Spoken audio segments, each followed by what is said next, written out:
This is Anthony Pascal. And this is Laurie Elster, and this is the All Access Star Trek podcast. It's Thanksgiving week, so we are going to keep this short for our sakes and yours. How about that? We're going to review Lower Decks episode 507, Fully Dilated, and then we have a little bonus for you since we're not doing the news this week. So Tony did an interview with Barry J. Kelly, right? Yeah. Supervising producer, supervising director for Lower Decks. You know, we aren't doing news, but there's something on the site that's worth checking out. As I promised last week, I did speak with the executive producer who made Unification, and it's a thing that all the Star Trek fans are talking about.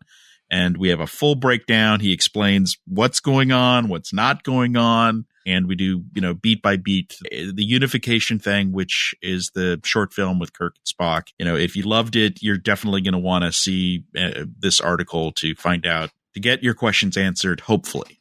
Awesome. So let's just start with our review of Fully Dilated. What did you think of this one, Tony?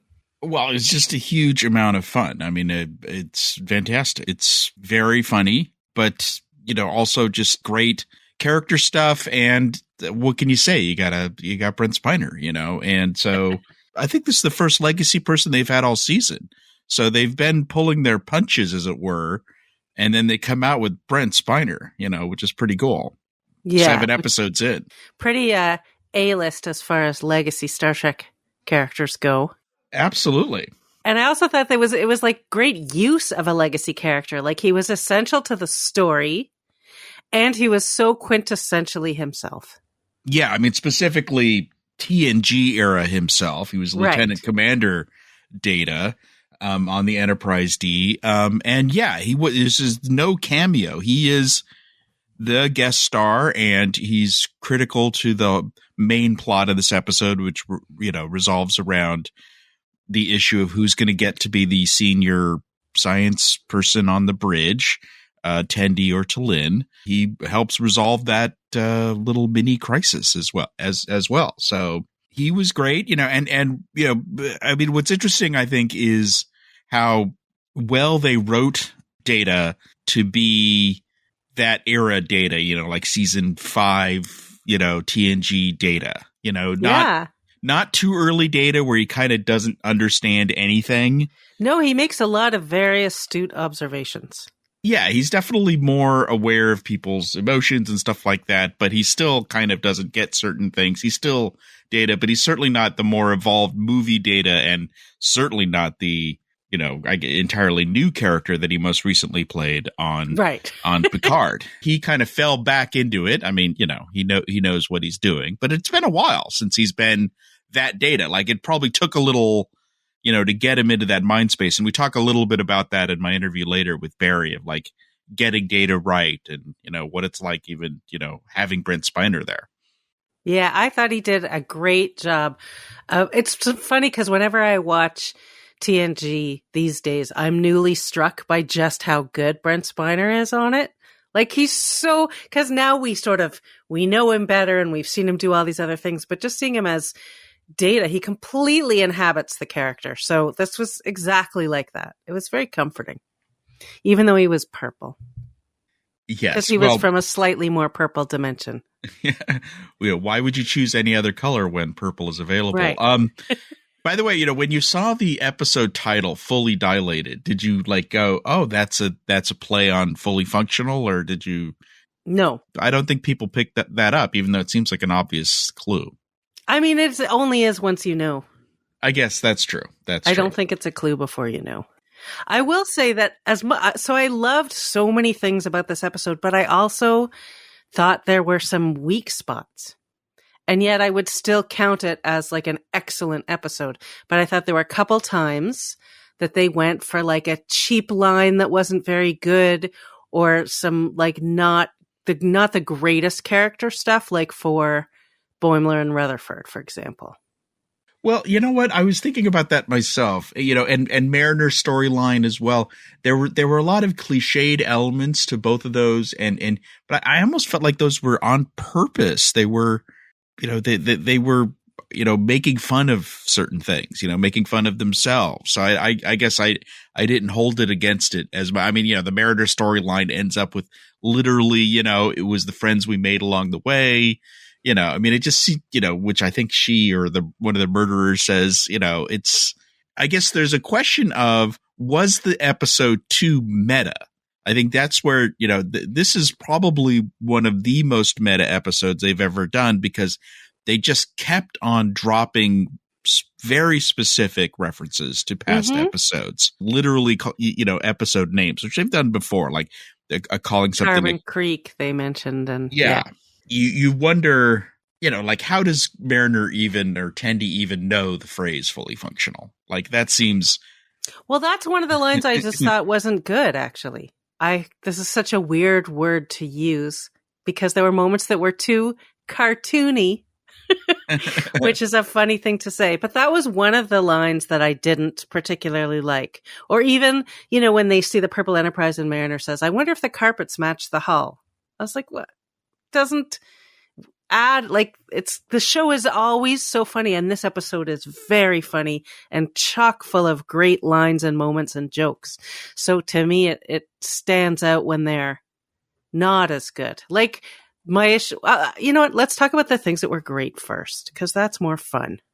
And then as we hit the other things, we can talk. I mean, the core of this episode is certainly leaning into, which was big on TNG, but we've seen it on all the shows: the pre-warp society, the getting in disguises. I loved the way they looked. I love Dr. Tana, and she, again, she got kind of mad herself when she said, what did she say? I'm a doctor, not a whatever the fuck this is. Yes, I'm a doctor, not whatever the fuck this is. And she's mad that she has to do this cosmetic costume crap, which is so funny. Cosmetic surgery is not what a great doctor wants to be doing. I don't know. I would think turning them into that would be pretty great. But I think it's important in that, in a minor way, because they were there for a year, like these were permanent additions to them. They were making changes that I guess lasted. So maybe that was an important thing to establish. Right. No, I thought they all looked great, but I loved all the little tropes of the pre-warp situation, including the lurking guy. I mean, I loved the lurking guy. And he just kept going, "Nyeh." Like his lurking sounds were so good. Snell.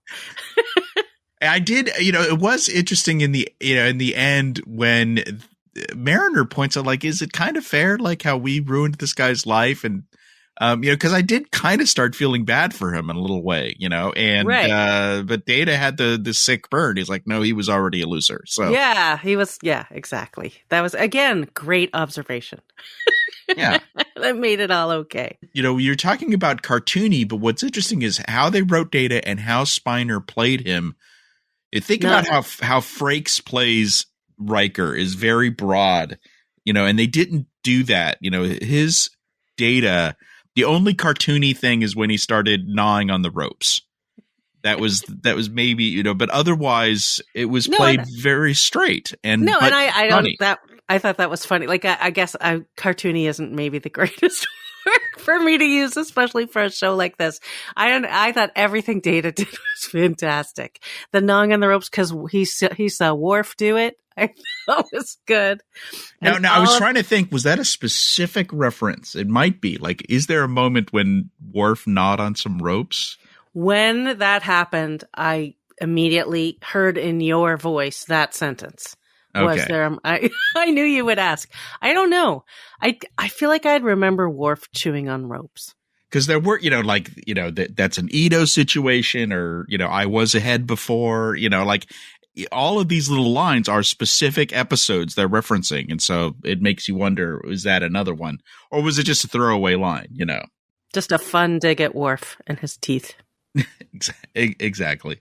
So, I really don't find any flaws in this episode. I don't know why. I mean, I really just loved, I watched it once and then I immediately rewatched it again the first time I watched it because I liked it so much. No, I will say that this one, usually, like, I watch a fresh episode and then later I do a notes pass and whatever. And this one, I ended up watching it 3 times just for fun.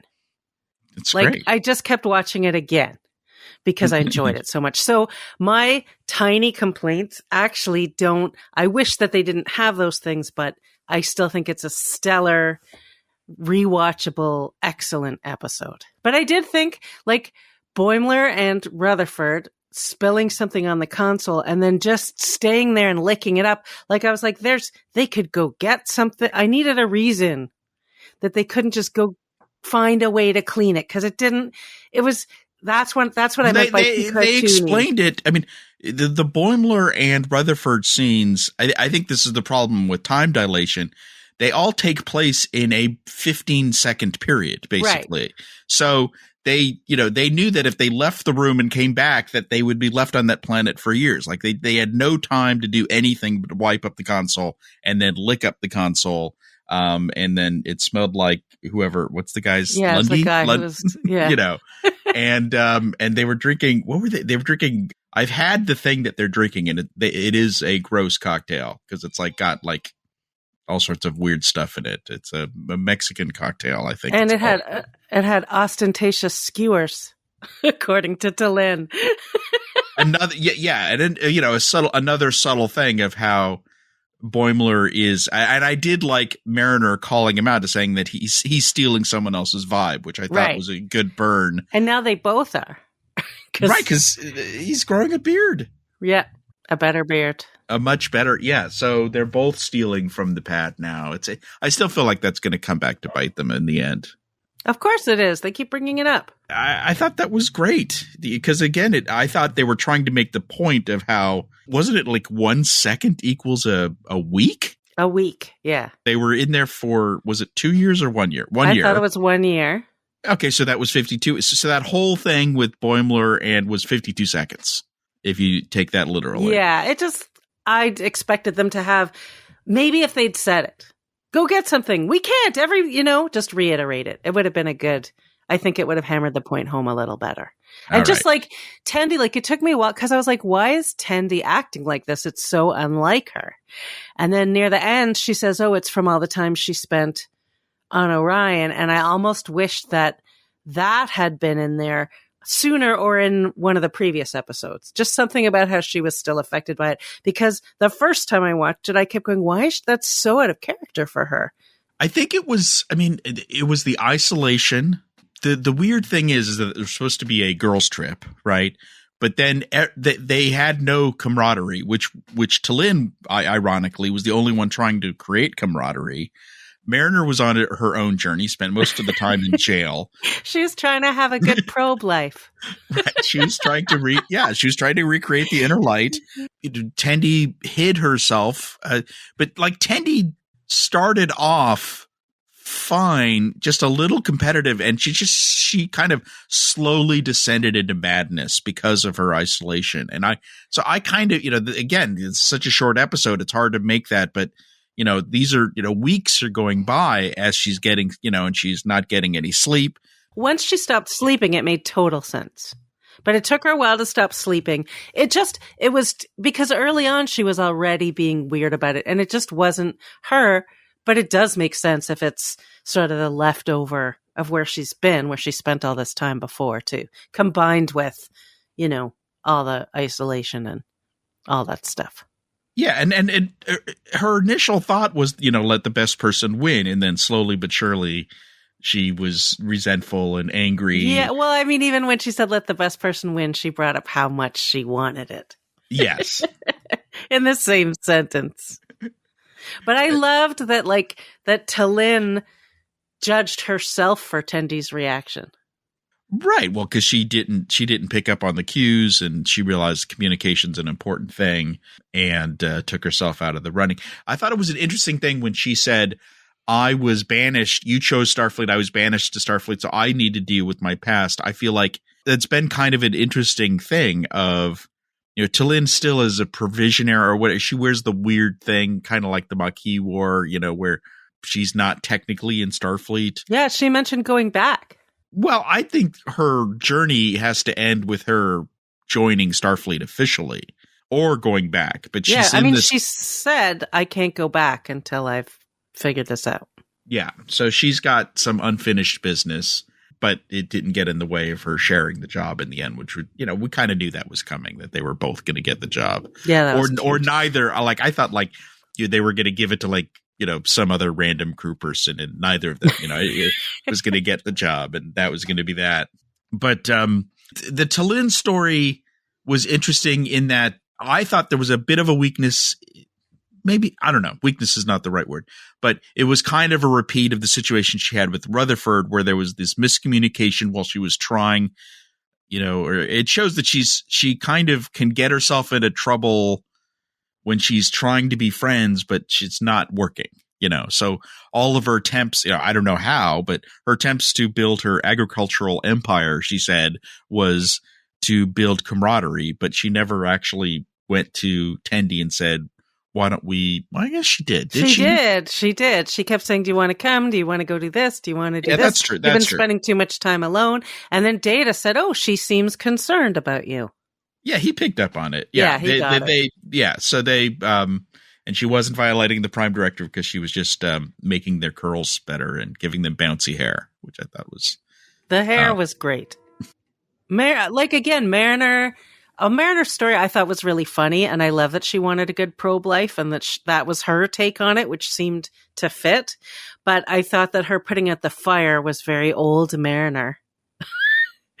Like just doing it, and then so I attributed that to her just being there for a long time and kind of losing her mind a little. Yeah, they were all losing their mind a little bit. I mean, once you zoomed out and you saw what the eternal flame looked like how could anyone not realize that was a important symbolic thing and not a random fire? Whatever, she put it out with a giant grape. Right. I mean, I thought the giant grapes were a violation of the Prime Directive. I mean, how do you just, those were ridiculously, or as said, how can I, what did she say? She could afford to her with their giant melons, which I thought was a little bit of a risque comment.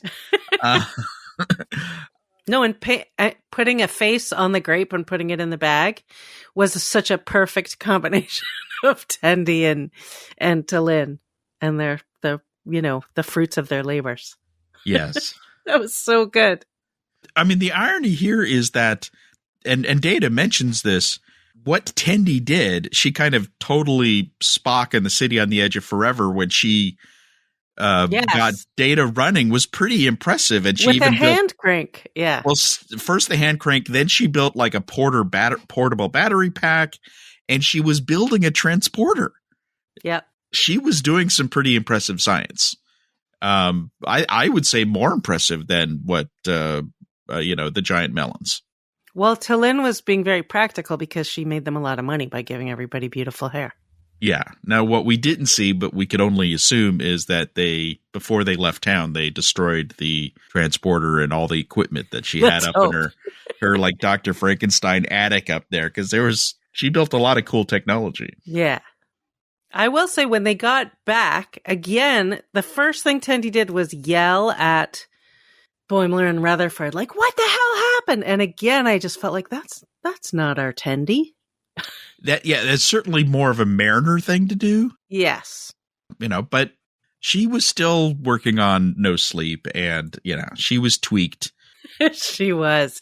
I have a question. So have they all aged a year? Of course. Yeah. Yeah. There's no doubt about it. I mean, I guess unless Dr. Tana gave him some miracle 1 year reversing thing. Well, then everybody would just use that every year all the time. Right. Exactly. So yeah, no, they're all 1 year. Yeah. If they paid people in Starfleet, would you get a year's salary being in a time dilated world? You would. You should. You should. Absolutely. You absolutely should. I loved Mariner, and when Mariner and Data finally get to talk, and she's just so excited. And then then he says that he needs to get home to Geordi, and she goes, I'd go back for Geordi too. She was totally fangirl. She's like, can I hold Data? I know. Very very Boimler-like, actually. That was a weird, I mean, they never showed Boimler interacting with Data. I mean, Boimler his head would have exploded if he could have talked to Data. If you notice, Mariner speaks about Data to Data in the past tense. She said, you were, right? Because Data's dead from their perspective, because this is after Nemesis. But this Data isn't dead. So she kind of accidentally told him he dies. That's okay. But this is and we get into this in the Barry conversation. Well, it's unclear how these fissures work. Like, are they also time dilate? Is there a time situation? But the way he implied, it's like the Enterprise D was never destroyed and Data never died in that universe, at least at this point in that universe. That's why I like the purple universe. I'm a big fan. Because Data doesn't die. Speaking of the fissures, I love when at the very beginning Ransom says something like, let's get started closing up that fizz. Like, it's just so goofy and fun. And was that the first time they've said LCARS on screen, by the way? It may be. Yeah, we've got an LCAR. I mean, again, that's what I'm saying. This is so meta, where they were throwing things out there that, that we know of, but people don't necessarily talk about. Right. I loved the thing about the Romulan shoulder pads, because I've always hated those Romulan. I mean, it's so well. I mean, it is, of course, of a time. It was the 80s, of course. Right. But I just always thought those were ridiculous, and I'm glad someone finally had the guts to say it. No, and there were other things like that, like when they talked about Taquito Night, and then and Mariner's all bummed, and they're like, "You can just replicate someone you get back." It's like, right, because whenever they have whatever night. So I also used to I would complain because Discovery would have menus up and I'm like, where are their menus? But I get that the whole point of Taquito Night would be the having fun together eating taquitos, and maybe there's like music and, so it's not the taquitos, it's the event. I know, but I was glad they said it out loud because it was funny. Oh, that's true. So yes, the fissure plot came back, but there's no discussion of the mystery that someone's making them. They're just closing them, which I thought was weird. Like they don't seem to be concerned about the fact that it's almost like they're being attacked, right? Like someone is creating these fissures and sending stuff through, and they're just running around, just closing more fissures, Yep, and fish. And it seems it's like they don't, and I'm a kind of okay with this. They don't seem too concerned about the big mystery, which I'm sure we'll get to later. It's just again, like the first episode, it's an opportunity for them to create interesting character and plot dynamics, in this case, to bring Brent Spiner in and to bring a specific Brent Spiner in. I was guessing they were going to use it to do an Enterprise thing. Now I'm saying, they were kind of running out of time. Maybe they're not going to do that. Maybe we aren't going to see Trip. We got a few episodes left. We got a few episodes, but still, I knew that they were going to use the fissures to bring in a legacy star, and to do it in a way where, it's not their current self as of the timeline of the show, which is exactly what they did in this episode, to great effect, as it were. Yeah, it was delightful. I was so the minute they found him, I was so happy, and I loved that the Data was paired up with Tendi. And of course, when the episode starts and you see the purple Enterprise leaving, and you're like, that's such a tease, right? They're like, oh man. But then you kind of go, why did purple Picard leave Data behind? Because the implication is Data was on a shuttle and crashed, and they just said, let's leave. Right. But, they did that because they wanted the plot to happen. Maybe they didn't know Data was in and they had to leave. And they didn't notice he was missing? Yeah, even though the fissure was still open. I guess it's only a few minutes later from their perspective. Right. And they shot, and of course, again, just why not? Let's throw another Easter egg in, and they use the Spock in the tube shot from Wrath of Khan. I know, they're so good at this stuff. That's why I feel bad complaining about small things, but I got to complain about something. Indeed. I also really liked the soap flute.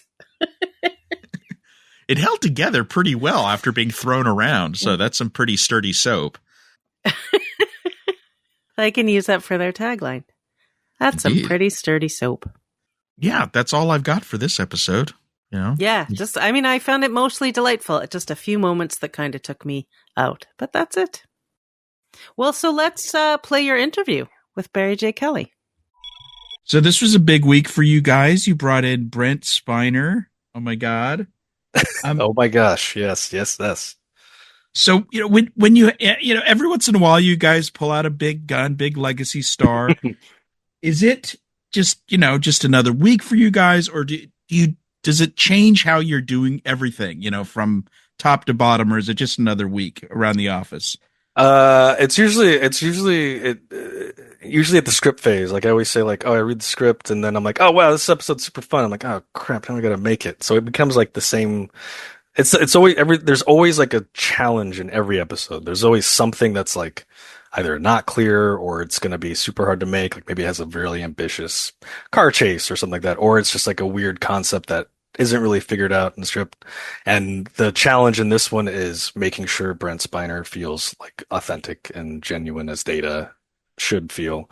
And it's funny. I just rewatched the episode and I forget how dense and how many layers in each episode because we're like 44 minutes crammed into like a 22-minute episode. But like I forget that like not only is Data in this episode, but there's also a whole time displacement story going on up in the Cerritos, and not only that, they're on a planet with the classic Trek setup of them being in disguise as a different species with yellow skin and blue hair, and not only that, there's a lurker who knows something's up, like there's someone who knows this ain't right, these strangers are weird, and then not that's all set up, and like I don't know, 7 minutes in, Data shows up, and you're like, what? Wait, what? And not only, well, I guess you see Data show up, and then not only that, they wake him up. Right. And it's a way, and I think what takes a little bit of the edge off, and it's also, I don't know, maybe it's a little commentary on multiverse stuff, but it's like, oh, we get away with it because it's multiverse Data, and he's purple, and it's not, maybe it's the Data that maybe the movies haven't happened in his universe yet, so it's kind of like it's still it's still the Enterprise D, it's just purple. He's still Data, he's just purple, he's still on the D, so there's Generations hasn't happened yet in his world, clearly. So we're getting, we got a little bit of leeway there, like where like he has been ahead, he has been in a cave, but that's about, the extent that we can give, for his like previous history as Data. But no, I just want to make sure that he feels like Data, and it's weird when we have, our character designs are a little bit more simpler. They're not realistic. So hitting a likeness is a little tricky.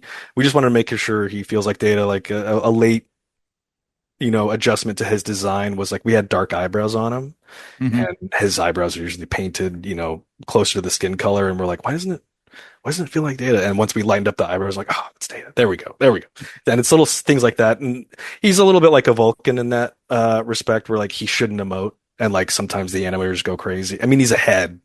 He's definitely doing way more things than a head can do on its own. He's moving his neck and moving around. Like, how's he doing that without, right. his trapezius and all that stuff?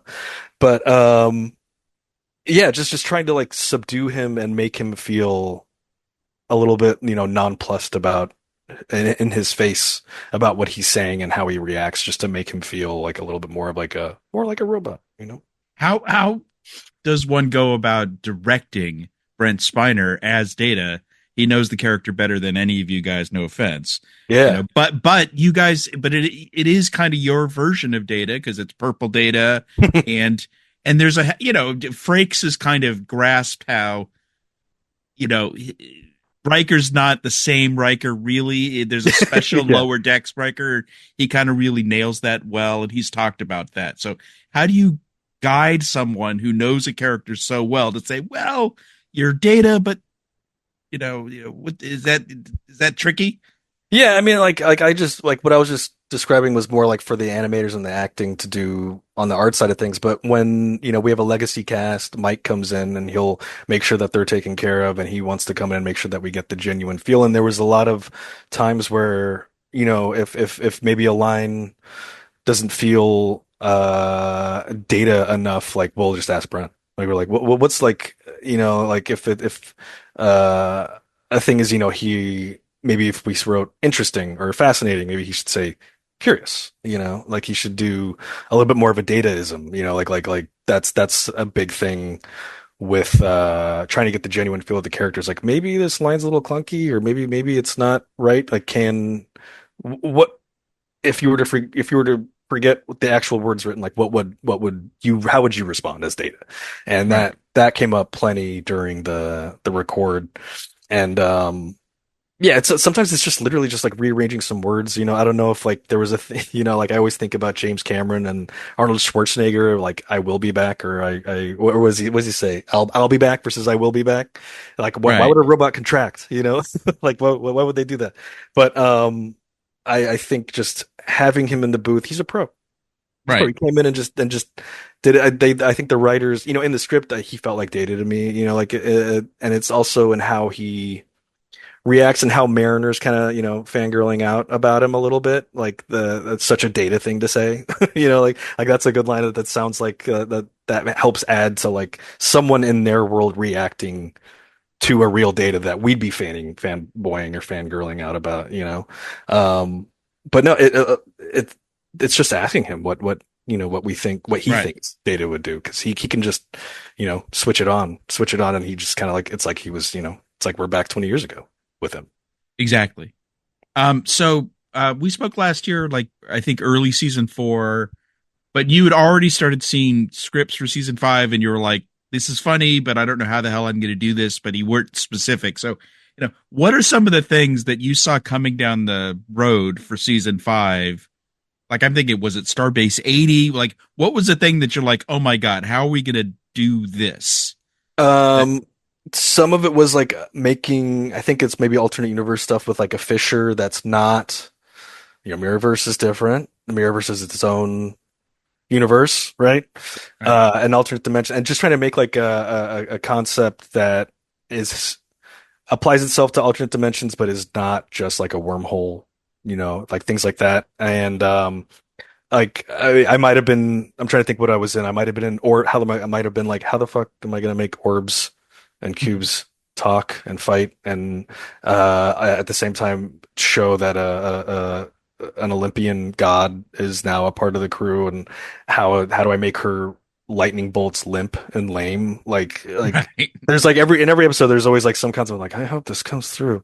Um, trying to make I'm trying to think like what's aired so far. Starbase 80 was an interesting one because we wanted it to look like TOS, like something that was maybe built. I always think of it like maybe it's in between TOS and motion picture, where the technology would be, but it's definitely more like it's more like a surplus shop where like here's old tech that gets shipped Right. because we don't know where to put it, or just give it to them. They'll figure they need something, like the parts that they need. But yeah, just trying to make it feel, trying to make Starbase 80 like feel lame but also fun and funny. Like that's always the conundrum, just like trying to make something feel uh you don't want something to be lame and then actually be lame. You want it to feel, actually fun to be around, even though it's dirty and scrawny. Like Ackmarians, like having Ackmarians all around, like a Mad Max vibe in a space station sounds really fun. But Um, having create like if you compare that episode to last week's episode, just like on a regular live action show, whereas last week's kind of like a bottle show, mhm.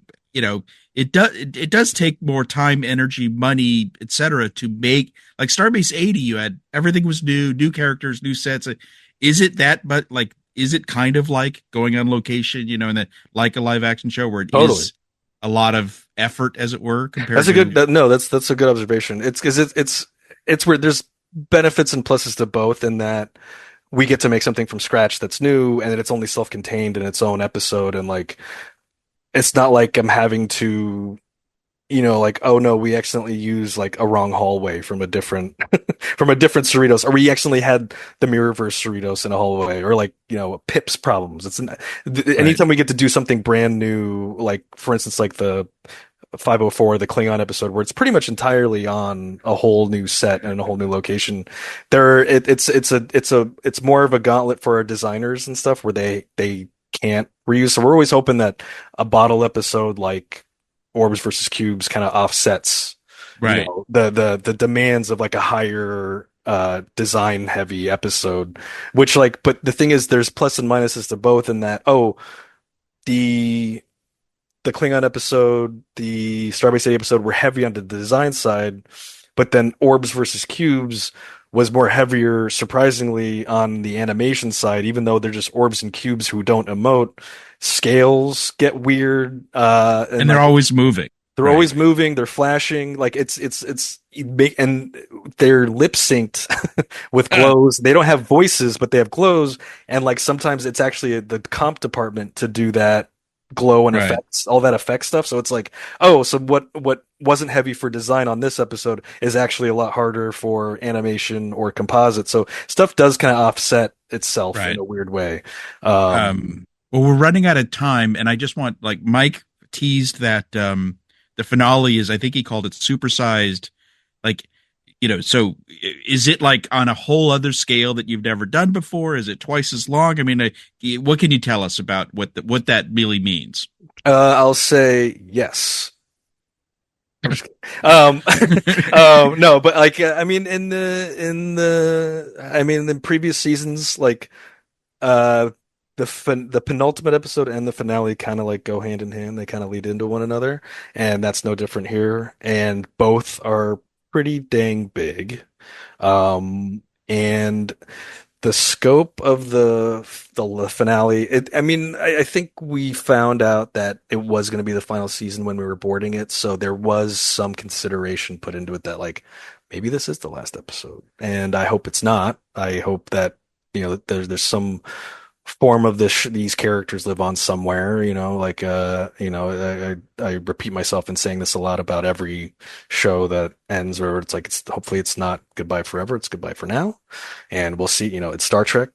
We didn't know there was going to be, you know, Brent Spiner returning, you know, to reprise his role. Who knows what could happen?